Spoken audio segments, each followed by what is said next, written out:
Sorry, I was in the middle of something. I had already gotten started without you.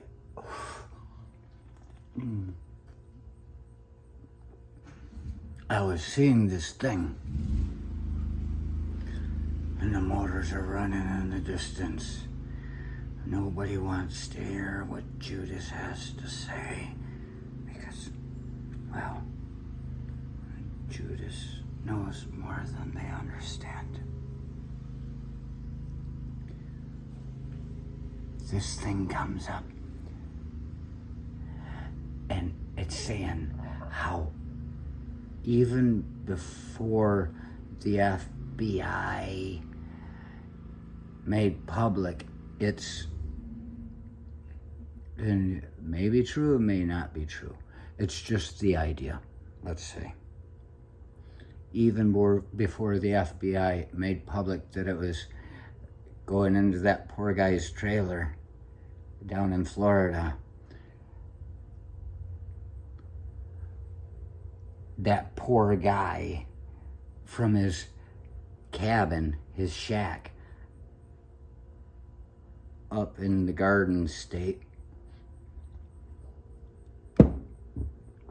made public to everybody. This is what's going on. They're raiding my home. What are you gonna do? Give me some money. You know, when do I need it? Immediately. Oh shit, too late. I got an email this morning that was sent at 5:21 p.m. yesterday, and it said immediately. And I said, when I read that, I said, I guess I'm in no fucking hurry, because immediately was gone 13 hours ago. Well, I guess it'll get done, you fuckers. Why don't you look into your shit before you even talk about it? This is not about me, it's about them. I see how that's actually the narcissistic prone. The idea that I don't have to fucking check things out for myself, whereas they do. But the thing is, when you've seen somebody's files and you know their IQ, so he says immediately, send me money. Too late. The little 9x12, 6x9, whatever pool that he keeps in his backyard down behind the trailer in Florida, with his mosquitoes and all the wigglers, and you wonder why you fucking don't have any pets, because they all keep getting heartworm from drinking out of the pool. I don't know how it works. I figure I'm gonna get it before long.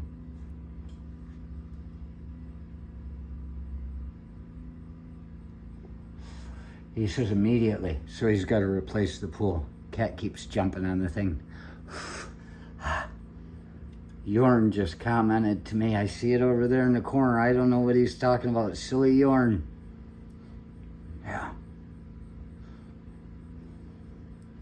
Hardeliste Knuller, that's Norwegian. That's the only Norwegian I know. So, well, you know, Yorn, if we ever meet, I guess you'd be the guy. So yeah, just need your help. And starts, he doesn't even tell, he says they raided, and then everything else is just all the evil. And what it tells me about that poor guy is he's the same as every piece of shit you've ever worked with or for. It's rare that you worked above them for too long, because they just don't cut it to the 90-day temp phase. Always shooting themselves in the foot and fucking giggling and screaming and acting like they're everybody's best friend. Do your fucking job. I'd like you better. But he did the classic thing. The classic Rick McCarthy thing. There's an incident. I say nothing to nobody. I say nothing to nobody. Because, well, if we can't figure it out on our own, then, well, we're eventually going to figure it out on our own. And that's what ended up with happening with Rick McCarthy after my boss told me what he said, and I was like, really?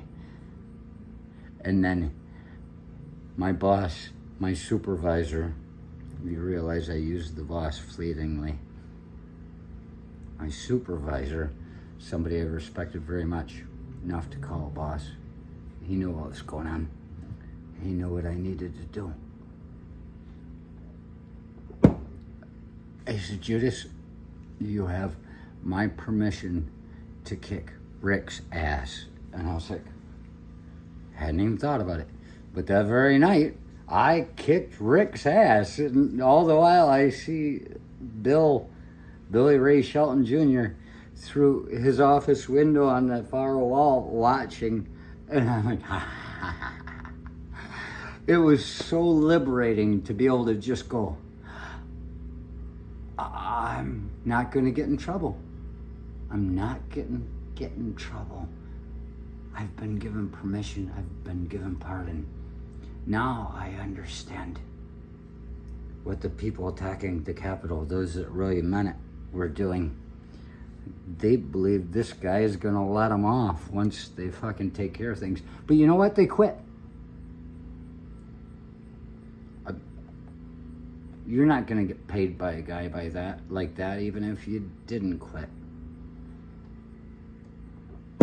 You're on your own, peasant.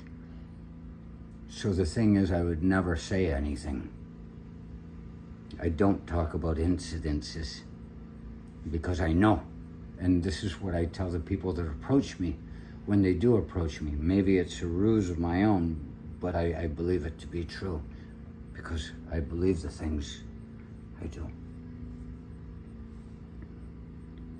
Tell them, you realize the first person that comes to you with a story before it's released by the person that's supposed to be evil is generally the progenitor of the conflict.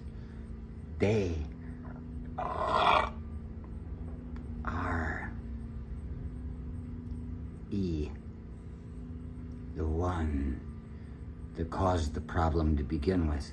They come to flood. It's recency. Let me get it the correct order so we don't get confused. It's called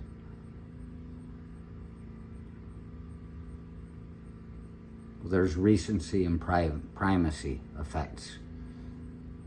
Recency means the last story you heard is the one you believe. And if that person shows up and makes up a story about the situation, then that person is more likely to be believed. But then you've got a primacy effect. It's learning of all sorts, even how to spell a word. The first time you saw it spelled, first time you heard the story, that sticks. And it's difficult to say which is more, for me, which is more effective, the recency or the primacy effect. But I go with the recency effect just simply because the very first person that shows up telling you the story is the one that's fucking guilty. They're the one that wants to get their story out.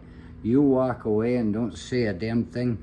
You don't give a shit what happened. That might make you the most dangerous person in the room or the most trustworthy. So when they ask, you tell them that. And here you have that poor guy telling his story out loud, probably against the will of his counsel, of his lawyers. If they'd have known about it in time, they must have somebody sitting with them all the time trying to fucking keep them away from doing something. Remember, the first person to tell the story is the first person that started the problem.